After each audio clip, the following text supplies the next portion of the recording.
I know it's late in the afternoon. We've had a really big day. So thanks heaps for hanging around. And if I do see anyone nod off, I will ignore it. So, all good. Oops.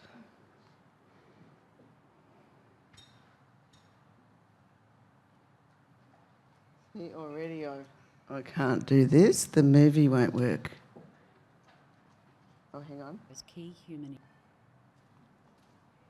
We'll do it from here. Okay, thank you. Grief is one of those key human experiences, an unavoidable and natural process that highlights our shared humanity.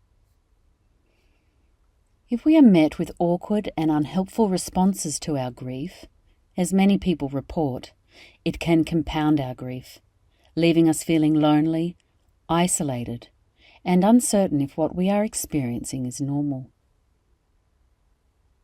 With around 12% of the population newly bereaved every year, you are bound to come across patients carrying grief quite regularly. With a bereavement lens, every patient contact point becomes an opportunity to support someone in their grief. If each of us apply a bereavement lens in small but regular doses as we go about our jobs, then the negative impact on long-term bereavement outcomes and on the health system can be reduced. Let's zoom in on this. What is a bereavement lens? Having a bereavement lens helps us to know that grief is not a problem to be solved. It's an experience to be carried. Crying, shock, disbelief, regret, relief, denial, despair, getting on with things, not crying, numbness, anger, questioning. A bereavement lens helps us see these responses as very common expressions of grief. You know what else is common? Not knowing what to say to someone in their grief, feeling helpless, uncomfortable and awkward, wondering if you'll say the wrong thing. Have I got time to go there? Have I got the words, the skills? Is it my job? All very real questions in a health system of increased technologies, checkboxes, and pressures. It's true, some patients, 10%, will need specialist bereavement counselling, or the added support of a social worker or volunteer, 30%. But most of us, 60%, and well, all of us really, all we need is some company, comfort, and compassion, and reassurance that this grief, though painful, is all very normal. We can all do this. Knowing what is common in grief takes the pressure off us all, those grieving and those supporting the bereaved.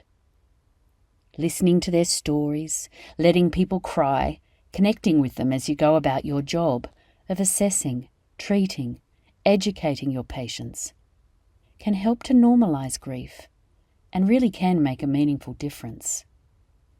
Being mindful of bereavement and building it into what you do in this moment may just be what they remember in the years to come. Drawing on your shared humanity and being able to respond to someone in grief, well, that may just remind you of what you came here to do.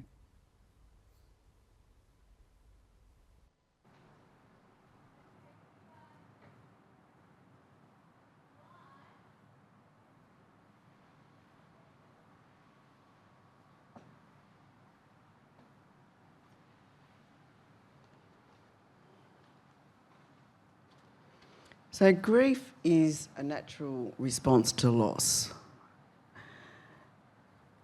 And it includes lots of things like our whole body's emotional, psychological and physical reactions. But it's individual and unique to everybody, and no two people grieve the same way. So grief is the impact of loss, but not all loss comes from death loss. We can feel grief from loss from Our First Nations people would feel it, loss of land, language, culture, loss of identity, family and community. And for all of us, when we lose a job, relationship or home, we can experience grief. For other people who have medical comorbidities, it could be the loss of independence, when people are no longer able to drive or perform their ADLs independently. They could feel grief through those losses. Bereavement is the period of mourning after the death. So bereavement is to do with the death of a loved one. And it's the entire experience for an individual. It's a cognitive, emotional and behavioural process of adapting to the new reality. And I often say to people, it's like after you lose somebody who is very important to you, it's like relearning your world. And there's no timeline for bereavement. So I just want to give you this case study of Brian. Brian was a friend of mine and he lived alone, independent. 2 weeks before he went to the hospital, he was travelling to visit friends and help them. He was very independent and very healthy. Well, he thought he wasn't on any medication. When he returned home, he felt unwell and thought he might have just pulled a muscle or something. So he went to the doctor who sent him to ED and he was admitted. Brian had only been in hospital once when he was 5 years old, now he was 70. Then he was told he had stage 4 pancreatic cancer. These are some of the losses that Brian no doubt would be feeling. His loss of dignity, he was in a shared ward, he'd previously lived at home, loss of independence, hopes and dreams, relationships, enjoyment, and choice and control. So this is just a picture of your window of tolerance. So everyone has their own window of tolerance. The yellow bit in the middle is where we like to be. When we're calm, when we're in a good space, and when we can cope with things. If we're in the yellow bit, our window of tolerance, we are in the best place. Like when you are in this place and you might get a speeding fine in the mail, you go, oh, damn. But if you were out of that space, you might say more than damn. So it's about being able to tolerate that. So Brian would have been in the hyperarousal. He was angry, he was non-compliant, and he didn't want to engage with the nurses or the doctors. Brian's family were also out of their window of tolerance, disbelief, confused, they didn't understand. This was a family who were quite medically illiterate, so they had no health professionals in the family. Lack of feeling and guilt. Oh, should have spent more time with Dad. So you can imagine what Brian's feeling now and his family. This is all about anticipatory grief, and I'll just read this to you. If sudden death hits like an explosion, knocking you flat, then a slow decline arrives like a glacier, massive, unstoppable, grinding you down.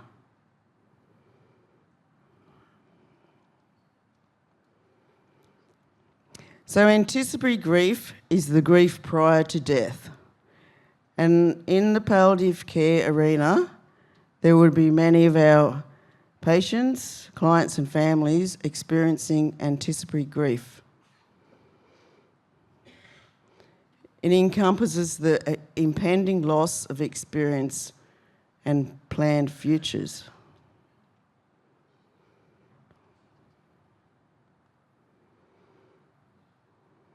So anticipatory grief can be experienced by the person themselves, their family, their carers and their friends. Not everyone will experience anticipatory grief, but it doesn't mean they are in denial.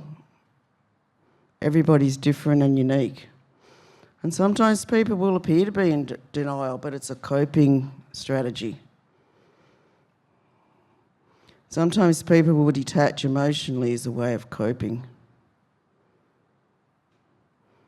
And sometimes we'll see that when the person dying who's in the palliative care ward has no visitors because the family are trying to cope and they're already grieving. And they could be instrumental grievers, like the ones who are not present with the dying person, but they're off organising the funeral, because we all grieve differently. So these are some of the physical and emotional symptoms of anticipatory grief. I'm not sure why I put financial in there, but it's still something that happens. Survivor's guilt, that happens a lot with partners or parents with children who are palliative or at end of life.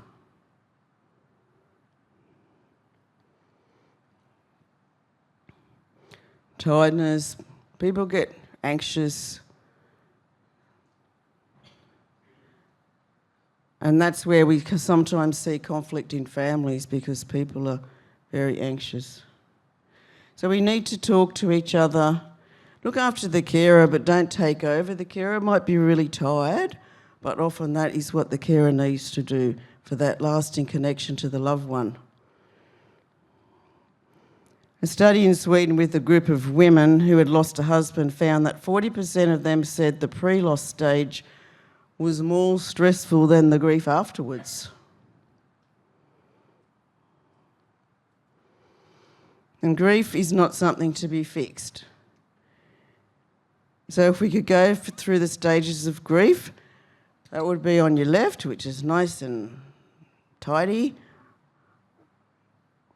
But the right-hand side shows you what really happens, swinging back and forth, different emotions.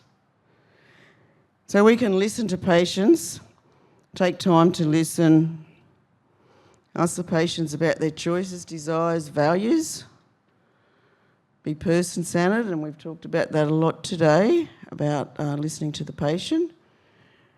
And remember, there is no right or wrong way to grieve. We need to be aware that bereavement is a normal process. Understand that bereavement is not linear. People go through different stages. Consider risk and protective factors, and ensure that for individuals, carers and families have information about where to get support. And that means giving them a copy of my brochure, actually. Referral pathways. Community health pathways, thank goodness, and thank to PHN, is a fantastic resource. Lots and lots of information you can find on there. So if you want to find anything about bereavement, go into the last 12 months of life, and you'll find the bereavement link. And on all these places in Hunter New England, we'll have my details and details of other services. Referral pathways also include 1300 Yarn and Griefline. They're just my details. And let's remember that death ends a life, not a relationship.